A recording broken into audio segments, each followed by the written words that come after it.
জামাত ইসলামী যখন বাংলাদেশ থেকে পালিয়ে পাকিস্তানে চলে গিয়েছিলেন, তাদের সেই নেতা গোলাম আজমকেও বাংলাদেশে প্রত্যাবর্তনের সুযোগ করে দিয়েছিলেন। আমি গভীর শ্রদ্ধার সাথে স্মরণ করছি শহীদ রাষ্ট্রপতি জিয়াউর রহমানকে, যাকে আমি কোনোদিন চোখে দেখিনি কিংবা দেখার সৌভাগ্য হয়নি, কিন্তু আমাদের আলোচনার মাধ্যমে বই পড়ে যার সম্পর্কে বিস্তারিত শুনেছি, যিনি মহান স্বাধীনতার ঘোষণা দিয়েছিলেন, রণাঙ্গনে যুদ্ধ করেছেন, বাংলাদেশের স্বাধীনতা ছিনিয়ে এনেছিলেন, পরবর্তীতে বহুদলীয় গণতন্ত্র প্রবর্তন করেছিলেন,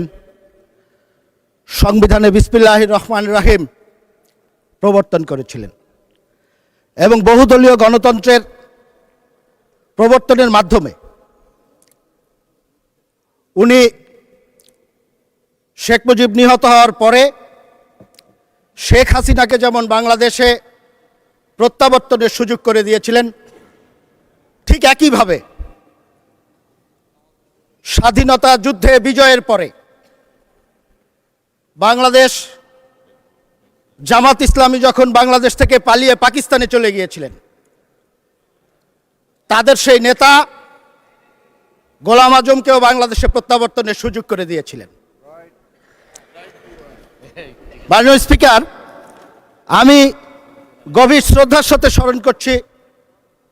আমাদের দেশনেত্রী বেগম খালেদা জিয়াকে, যিনি